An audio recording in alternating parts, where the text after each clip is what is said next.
په کابل کې د انتاني روغتون ډاکټران وایي چې په تیره میاشت کې د کانګو ناروغۍ پیښې 38 سلنه زیاتې شوې دي. دا چې دا ناروغۍ له څه شي پیدا کیږي، نښې نښانې څه دي او که په وخت درملنه ونه شي څومره وژونکې ده. په دې اړه فرید الله عمري چې په انتاني روغتون کې د انتاني ناروغیو متخصص ډاکټر دی داسې وایي. دغه عمومي نښې نښانې د کانګو همدغه دي چې په دې مرحله کې اول ناروغ تبه لري، د شدید تبې څخه شکایت کوي او موږ ته د انتاني ملي تخصصي روغتون ته مراجعه کوي. دوهم دی چې دا سردرد لري، دریم د عضلاتو درد، څلورم هم لړزه، پنځم هم زړه بدوالی، شپږم هم استفراقات، اووم هم اسهالات، اتم هم د جلد رنګ تغییر رنګ دی سره موجود وي. خو بدبختانه ووایم که په ډیر تاسف سره وایم چې په دې مرحله کې هم موږ ته ناروغان مراجعه نه کوي.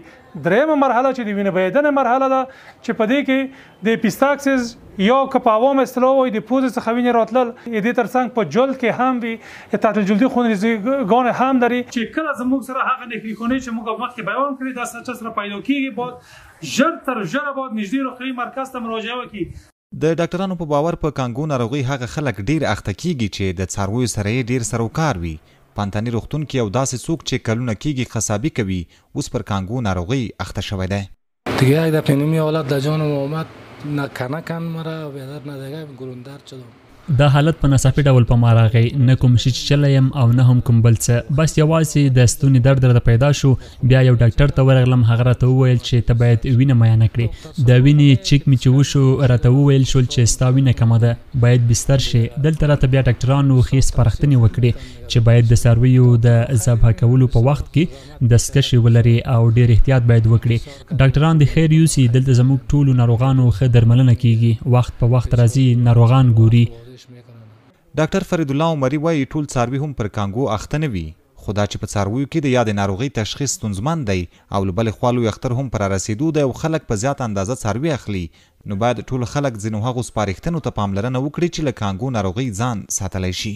ټول حیوانات یا ټول مالونه د کانګو په ناروغۍ باندې اخته نه دي، خو بدبختي دلته ده چې دغه ناروغۍ تشخیص د څارویو تشخیص ډیر مشکل ده چې موږ وپوهیږو، نو خپل اهتمامات ورته نیسو. کله مو دوه دریم چې دغه څاروی یا حیوان حلال کړل 15 دقیقې پورې پرېږدو چې د هغې وینه جاري شي.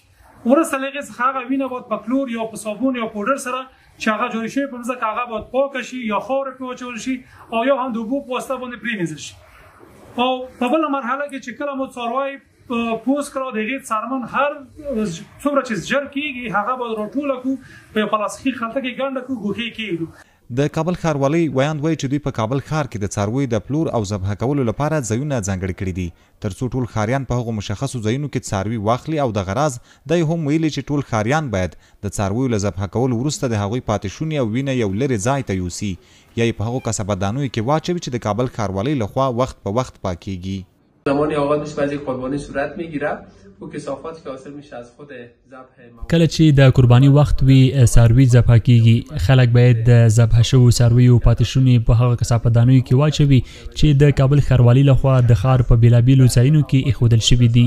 ښاروالۍ په ټاکلي وخت 12 ساعتونو کې هغه بیرته خالي کوي د دې لپاره چې خلک په ښار کې چټلي ونه ګوري او نه یې هم ورته بدبویي ورشي. نو په همدې خاطر په دواړو حالتونو کې باید خلک د ښاروالۍ لخوا ټاکل شوي اصول مراعات کړي، که نه نو سرغړونکي به یې له قانوني چلند سره مخامخ شي.